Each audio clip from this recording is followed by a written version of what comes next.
que buenas noches, querida.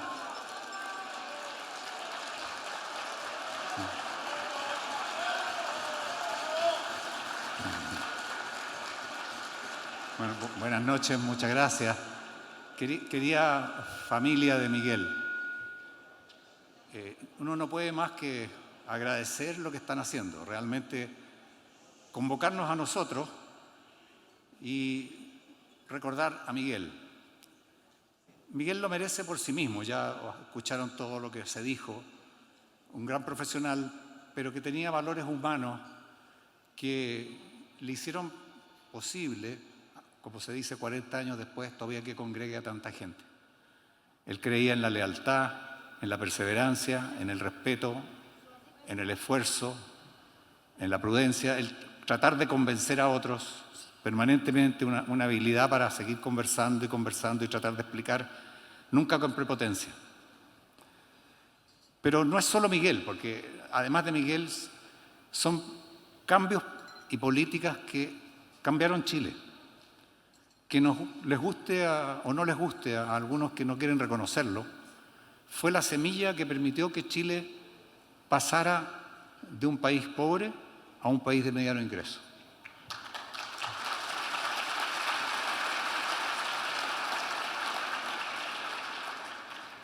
Y la verdad es que no solo hay que mirarlo hacia atrás, yo creo que revivir esta fundación nos permite mirar para adelante, porque queda una larga tarea por delante para Chile. Yo quisiera partir recordando la última vez que vi a Miguel. Debe haber sido 40 años atrás, porque fue antes de que fallezca.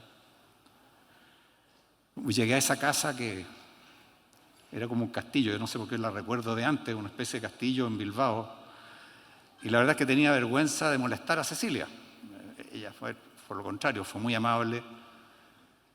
Y como son la memoria de los seres humanos, que la verdad es que hechos que son emotivos, uno los mezcla con otras cosas. Yo cuando recuerdo ese momento, la verdad es que me recuerdo pensando qué pena que Miguel no va a alcanzar a ver lo bien que resultaron sus esfuerzos. Qué pena que no va a alcanzar a ver que efectivamente lo que hizo significó un gran cambio para Chile. Y la verdad es que no puedo haber estado pensando eso en ese momento, porque si recordamos el año 83 y mirando hacia atrás, incluso algunas cosas que vienen a la memoria, algunos me decían, mira, Miguel se enfermó, entre otras cosas, por lo complicado que está, por lo difícil que está Chile. O sea, era imposible que yo pensara eso. Sin embargo, seguramente años después, cuando lo que parecía que iba a ser un fracaso terminó siendo, como decía recién, el puntapié inicial del periodo más largo y más intenso de progreso que ha tenido Chile, especialmente para los más pobres, en ese momento yo debo haber juntado esas dos ideas, que lo estaba conversando y pensando con Miguel en ese minuto. Pero en realidad no fue la única idea que no se me encadenó con ello. No sé, no soy capaz de decir la fecha cuando de a poco empezó a haber planteamientos cada vez más negativos respecto a lo que había hecho Chile, a desconocer lo que había hecho Chile, a decir que no era verdad lo que estaba pasando, que no era verdad que las personas habían mejorado, que no era cierto que las políticas que se estaban llevando a cabo efectivamente favorecían a la gran mayoría. En algún momento en ese tiempo debo haber pensado, qué pena que no esté Miguel, porque la verdad es que dentro de sus habilidades habría sido una perseverancia única para por lo menos hacer un esfuerzo de contener eso que al final terminó desgraciadamente convenciendo a quienes no debieron ser convencidos. Hay muchos que pensaron, bueno, a lo mejor es verdad que no lo hicimos tan bien, a lo mejor es verdad que no avanzamos tanto. Yo no soy de la generación de Miguel, sí de edad. La verdad es que Miguel creo que era 3 meses mayor que yo. Pero no soy de la generación de la escuela, de los que se juntaron antes. Yo era una especie de extraterrestre en ese grupo. Y me trato de acordar cuándo fue la primera vez que tuve un contacto con Miguel. Y de nuevo, se me viene a la memoria una cosa muy curiosa. Es en una conversación con él. Primero que éramos parecidos de edad y además que teníamos un hermano chico que también es de la misma edad, más o menos, o sea, algunos meses de diferencia. Pero lo que no se me ha olvidado nunca es que me dijo, mira, yo era tan responsable en el colegio, me decía, que ya el domingo estaba sufriendo porque se me acababa, ya estaba como viviendo el día, y le dije, oye, a mí me pasaba lo mismo. Y de ahí la conversación derivó en qué nos interesaba, por qué nos preocupaba y nos interesaba la pobreza. Me quedó claro que él tenía una historia, su trabajo desde chico recorriendo el país. El mío era distinto, o sea, yo tengo grabado en mi cabeza haber recorrido con mi padre y la familia, niños, digamos, y nos llevaba a visitar un tío que quedaba en las afueras de Santiago. Y mirar las poblaciones que no tenían agua y que eran barro, y muy grandes. Y siempre en la cabeza me decía, ¿qué se puede hacer porque esto no sea así? Yo tengo una deformación, mi deformación me da lo mismo si la casa es buena o mala, lo que sí que ojalá tenga un baño. O sea, mi problema principal, cada uno tiene sus deformaciones, digamos, pero yo creo que es el paso a la civilización. O sea, que uno, y por lo demás me acuerdo de unas frases de Allende, que decía, es tan difícil, es tan distinto llegar a la casa y abrir la llave y que salga agua, que llegar a la casa, pero no, en realidad tiene que ir un balde a buscar a un pilón en otro lado el agua, y además con lluvia y con barro. Y yo decía, bueno, esto hay que ayudar a que no sea así. Y también me recuerdo un profesor que teníamos, yo en colegio de hombres, entonces nos decía, ustedes niños serán un hombre, no nos decía niños, nos decía otra cosa. Si es que realmente ayudan que en el pueblo en que yo nací, y él era de la zona de Chiloé, los cabros chicos no andan a pata pelada. Esas cosas como que se me quedaron grabados y eran mi sentimiento más profundo de que uno podía hacer una diferencia para eso. Pero la verdad es que nosotros con Miguel estábamos inmersos en un mundo en que se habían propuesto soluciones que no servían para nada para eso. Porque igual que es muy bonito decir, llegar a un lugar y que haya agua y que se pueda abrir, a realmente crear las condiciones para que eso suceda. Es muy distinto declamar a hacer que gente realmente trabaje organizadamente y en vez de juntarse para reclamar o para protestar, juntarse para construir, lo que es muy difícil. O sea, ahí empiezan todas las peleas y empiezan todos los problemas. Entonces, ¿cómo lograr que eso pasara en Chile? Y la verdad es que tiene dos vertientes. Una vertiente indispensable es que el país progrese. Y otra vertiente que nunca se quiso reconocer bien, porque siempre a mí me dicen, pero ustedes hicieron crecer la economía, pero se despreocuparon de los pobres, y la verdad es que pensaban en el chorreo y no creían en que se podía. Eso, donde uno vaya le dicen eso. Y si yo lo miro al revés, mi única preocupación era la contraria, la de Miguel era la contraria. Pero había un problema, uno no podía pretender hacer lo que no puede. O sea, pretender hacer esfuerzos como le pasó al mismo gobierno de la Unidad Popular. Otras ideas que uno se acuerda, en un paradero de micro, en algún momento, me encontraba siempre con una trabajadora, al final tomábamos la micro juntos, entonces un grado de amistad genera, y me decía, no, ahora vaya a ver, con Allende nos van a subir el sueldo en 100%. En algún momento después, recuerdo, pasaron algunas semanas, meses, años. Sí, te subieron el sueldo al 100%, pero la inflación fue un 100%, o sea, no sacaste nada. O sea, el lograr que las cosas se produzcan es la diferencia. Y eso, respecto a las políticas sociales, el tratar de ayudar, mientras el país ojalá se desarrolle, ayudar a los que más lo necesitan, requiere información. ¿Quiénes son los que tienen problemas? ¿Cómo se llega a ellos? De ahí nacía el mapa extrema pobreza de Miguel. Son enorme cantidad de detalles, por ejemplo, asignaciones familiares, suponía que ayudaban, pero no, los niños de extrema pobreza no tenían asignación familiar, porque no tenían los padres trabajando. Pensiones asistenciales, que la verdad es que las pensiones al final terminaban siendo no de las personas más necesitadas. Sin embargo, hay un gran grupo de personas que eran de edad y que no tenían recursos, que estaban exentos. Y así hay muchos temas. La educación de los niños, cómo lograr de que los niños finalmente sí puedan ir al colegio. ¿Y quiénes son los lugares donde hay esos problemas?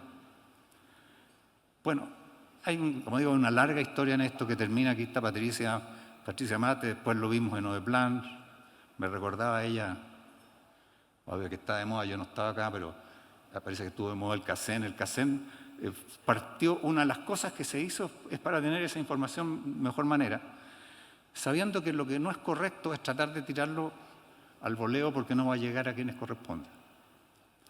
Y hay algo peor, que no es solo que el gobierno no tiene capacidad, ni nunca va a tener capacidad para llegar a todos, porque es como una especie de sacarse la plata de un bolsillo y ponérsela en otro, con el peor de los incentivos, porque el incentivo es entonces, en vez de yo producir, me preocupo cómo le quitan al otro para que me lo pasen a mí. Y eso es muy notorio, o sea, me recuerdo una autoridad importante de otro gobierno, que en su momento era muy importante, interesada en esto del PEM y el POJ, que habían sido unos programas especiales, ¿no es cierto?, en el momento crítico, pero yo les trataba de explicar que era muy complicado esto y que lo más complicado era terminarlo. Porque cuando uno partía con esto, en realidad creaba una instancia política que era muy difícil y por lo tanto, bueno, me di cuenta a poco andar de que a él no le interesaba terminarlo, solo le interesaba partirlo, ¿no? Porque eso en realidad le iba a permitir lo que logran, o sea, le iba a permitir el control político, la manera de tener personas alrededor dando vueltas.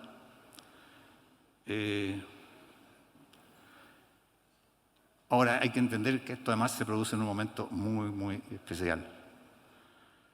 Se produce en un momento en que Chile estaba en una situación crítica, pero no quiero hablar solo de la parte política, porque creo que escuché o algo leí que el expresidente Frey acaba de decir, mire, en realidad de eso a lo mejor no nos vamos a poner nunca de acuerdo qué es lo que pasó. Pero lo que sí yo creo que estamos todos de acuerdo es que el país estaba en la bancarrota. Y es difícil comprenderlo cuando hoy día uno ve, mire, tenemos un problema, la inflación está alta, pero tienen instituciones que funcionan. Tienen un fisco ordenado, con un presupuesto que existe, con mecanismos que funcionan, con un banco central que funciona. Eso no existía nada. Y por otro lado, en el sector productivo estaba totalmente destruido, con muy pocas excepciones. O sea, las empresas ya, la organización mínima que se necesita para que funcione, no estaba. Y ese fue el punto de partida. Y en ese punto de partida, Miguel, yo lo conocí a él más bien en este ámbito de las políticas sociales. Yo, como separo en el lograr que el país crezca versus dentro que esté creciendo tener políticas adecuadas que tengan dos requisitos, que puedan llegar a las personas que corresponden y que no se eternicen, que no se transformen en un instrumento político. Esas son las dos cosas que estaban en la mente. En esa área lo conocí más, y la verdad que no voy a repetir todo lo que se ha dicho acá respecto a su convicción y su forma de actuar. Era totalmente lo contrario de lo que yo siento que he sido yo. O sea, la capacidad de convocar personas con la paciencia que tenía. Yo reconozco que muchas veces yo he logrado estar en equipos humanos gracias a otros. Otros han ayudado a convocar a esas personas. He sabido mantenerlas, pero no he sido capaz de, a lo mejor, de ser yo que las convoque. Son caracteres de los que tenemos distintos. Pero yo creo que el mejor legado que podemos dejar hacia adelante, pensando en el legado de Miguel, no es mirar para atrás, es mirar para adelante. ¿Qué siento? Siento que Chile hizo un esfuerzo tremendo y ese profesor mío, que obviamente ya no existe, me habría gustado ir a mostrarle cómo en su pueblo los niños por lo menos andaban con botas, a lo mejor botas de la Salmonera, supongo, pero andaban con botas y no a pata pelada. Y la verdad es que recorrer Santiago a los hijos de uno, hay mucha pobreza, pero la cantidad de poblaciones que uno conocía y vivía y recorría, en que no había agua y no había baño y no había más que tierra, hoy día no están. Pero para adelante, ¿qué nos sucede? Yo creo que Chile logró pasar lo que se llama de un nivel de bajo ingreso a un nivel de ingresos medios. Pero no nos podemos quedar ahí, porque obviamente hay mucha gente con muchos problemas siendo un país de ingresos medios. Y creo que el dilema vuelve a ser el mismo. Algunos como que se sienten conformes, bueno, llegamos al medio, es muy difícil salir de la trampa del ingreso medio. Yo creo que el desafío es salir de esa trampa. El desafío es llegar a ser un país de alto ingreso. Y la verdad es que hemos perdido por distintas razones, yo creo que principalmente por desperfilar el convencimiento de qué es lo que sirve y lo que no sirve, volviendo a ideas que son... La verdad es que a mí, yo siempre soy de los que me gusta escuchar las ideas de otros. Incluso, una cosa que me quedó grabada, leyendo un señor que es premio Nobel, no es de economía, nada que ver, cuando yo era joven, digamos. Decía, en basada a mí, cuando uno se despierta, tiene muchas ideas en la cabeza y dan vueltas las ideas. Y él decía, mira, cuando yo me despierto, empiezo a dudar de lo que son mis convencimientos. O sea, estaré bien, pero cuando pienso de nuevo lo que dicen los otros, ahí me convenzo de lo que estoy haciendo. O sea, uno tiene que estar siempre escuchando lo que dicen los otros para realmente ratificar lo que uno está haciendo y convencerse que eso es. Ahora, tampoco se puede pasar eternamente pensando, tiene que ir actuando mientras está pensando. O sea, eso es otra cosa, otra lección que aprendí. Hay muchos que piensan mucho y no hacen nada, y otros que a veces hacen mucho sin pensar. Yo creo que el gran dilema es estar al medio, digamos. O sea, cómo pensar lo suficiente simultáneamente con estar haciendo y sin hacer nada perfecto, porque no puede ser perfecto. Yo creo que ese es el desafío que tenemos. Y me parece que el tema es exactamente el mismo. Tenemos que recuperar el crecimiento en forma acelerada. No hay que tenerle miedo. No, que no podemos crecer más de 2-3%. Sí, pero hay países que sí lo han hecho y han logrado salir del ingreso medio. Tampoco hay que tenerle miedo, mira, que no se puede focalizar. Pero sí, políticamente es difícil, pero las cosas son difíciles. Si fueran fáciles, ya las habrían hecho cualquiera. Y bueno, hay miles de ejemplos, pero yo escucho al ministro de Hacienda, no escucho realmente, leí algunos documentos, que necesita más recursos para, por ejemplo, jardines infantiles de niños en la primera etapa de la vida. Bueno, pero por otro lado estamos simultáneamente diciendo que quiere que sea gratuitamente toda la educación superior, o condonarles las deudas. O sea, la verdad es que esas son las elecciones que hay que tomar. Sé que políticamente es muy difícil, pero esas son las elecciones. Entonces, creo que lo tenemos que ser capaces es volver a tener esta capacidad de decir las cosas que corresponden, aunque sea difícil. Y a lo mejor vamos a tener resultados, a lo mejor no. Pero si se tiene resultados y se logra la misma mística que hubo en un momento en Chile, no una mística en que queremos arreglar, porque arreglar todos queremos, yo creo, no sé, podrá algunos que no quieren, sino que quieren figurar nomás, pero creo que la mayoría, realmente en el fondo uno tiene que reconocer que quieren hacer algo bien, para el bien. Pero no solo decir que queremos hacerlo, ser capaces de hacerlo con todas las dificultades que tienen. Y ese me parece que ojalá, y creo que lo escuché a Felipe, la Fundación va a poder ayudar, y no solo la Fundación, sino que ojalá todos los que de alguna manera puedan hacer algo. Vi muchos jóvenes, a mí me tocó vivir esto en los 20 años, o sea, muchas de estas cosas nos tocó vivirlas cuando teníamos del orden de 20 años. Recordemos que Miguel murió un poquito más de 30 años, y sin embargo, hoy día les corresponde a esta generación hacerlo, y ojalá lo hagan, y ojalá la motivación de la Fundación Milcar los ayude a eso. Muchas gracias, buenas noches.